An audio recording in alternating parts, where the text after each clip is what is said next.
គ្រាន់តែឃើញជើងមាន់ប៉ុណ្្នឹងឯងអូនរតនាយកចិត្តខ្ញុំទៀតហើយអូនពូមីងទាំងអស់គ្នាសិតតែបច្ចុកនំផងអីផងហើយបើនិយាយពីថាជើងមាន់អត់ឆ្អឹងយើងនេះវិញណាយកមកក្លុកជាមួយនឹងគ្រឿងដាក់រសជាតិរៀងជូរហឹរឈ្ងុយ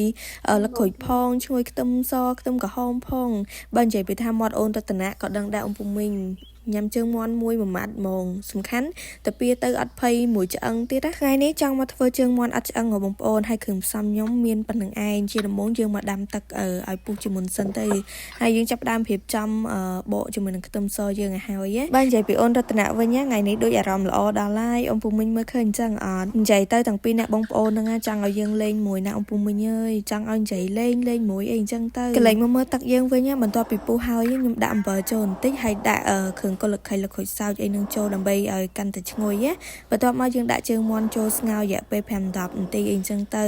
ខ្ញុំបន្ថែមជាមួយនឹងប៊ីចេងបន្តិចស្ករបន្តិចផងដែរដើម្បីឲ្យកាន់តែមានជាតិឆ្លៀតពេលហ្នឹងក៏មកហាន់គ្រឿងផ្សំទុកឲ្យហើយមានខ្ទឹមសខ្ទឹមក្រហមអីហ្នឹងក្រូចឆ្មាអីយើងហាន់ជាចំណិតតូចៗអីចឹងទៅណាបងប្អូនបន្ទាប់ពីស្ងោររយៈពេល5-10នាទីហើយហ្នឹងជើងមាន់យើងឆ្អិនចាប់ផ្ដើមស្រង់ចេញដាក់ត្រាំជាមួយនឹងទឹកត្រជាក់មុននឹងត្រាំហ្នឹងខ្ញុំបានលាងសម្អាតវាមួយទឹកពីរដែរចាំយើងដាក់ត្រាំជាមួយនឹងទឹកស្អាតម្ដងទៀតបើសិនជាយើង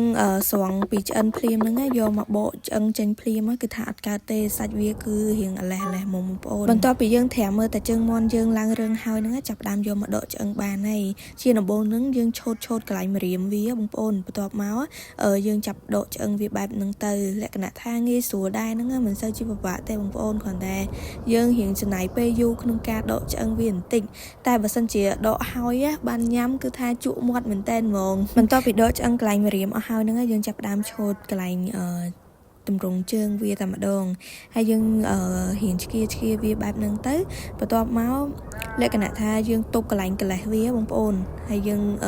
កាច់ឆ្អឹងវាឡើងលើបែបហ្នឹងទៅតម្រង់ដើមគឺថានៅទាំងអស់ហ្មងល្អហើយជាពិសេសកុំដកអាតសៃចេញបងប្អូនយើងដកតែឆ្អឹងបានហើយតសៃហ្នឹងពេលញ៉ាំទៅគឺថាជ្រប់ឆ្ងាញ់ណាបន្ទាប់ពីដកឆ្អឹងមាត់អស់ហើយហ្នឹងខ្ញុំចាប់ផ្ដើមមកលាយទឹកគ្រឿងហើយមានទឹកត្រីស្ករប៊ីចេងជាមួយនឹងម្ទេសហុយអញ្ចឹងទៅកូរគ្រឿងឲ្យរៀងចូលគ្នាបន្តិចចាប់ផ្ដើមដាក់គ្រឿងផ្សំយើងចូលទាំងអស់មានខ្ទឹមសខ្ទឹមក្រហមលឹកក្រូចឆ្មាអីហ្នឹងបងប្អូនបន្ទាប់មកយើងដាំប្រេងឆាឲ្យឡើងពុះឲ្យក្តៅខ្លាំងណាចាំយកមកចាក់ក្នុងគ្រឿងព្រោះយើងកូរគ្រឿងឲ្យសព្វគ្នាបន្តិចបាទខ្ញុំដាក់ជាមួយនឹងជើងមាន់យើងចូលបន្ទាប់មកទៀតយើងចាប់ផ្ដើមកូរគ្រឿងទាំងអស់ហ្នឹងឲ្យចូលសព្វគ្នាម្ដងទៀតហើយវិធីមួយទៀតហ្នឹងយើងមិនហាន់ក្រូចឆ្មាជាចំណិតដាក់អញ្ចឹងក៏បានដែរបងប្អូនយើងច្របាច់យកទៅទឹកវាក៏បានដែរណាហើយយើងអាចបន្ថែមក្រូចឆ្មាដែលហាន់ហើយដូចខ្ញុំអញ្ចេះដាក់បន្ថែម 4-5 ចំណិតទៅបានហើយកុំដាក់ច្រើនដូចខ្ញុំអញ្ចេះខ្លាចវាល្វីង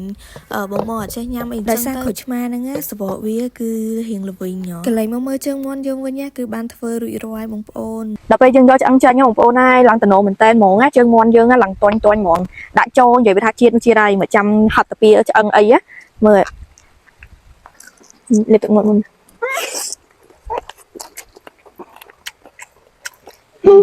ទៀតបង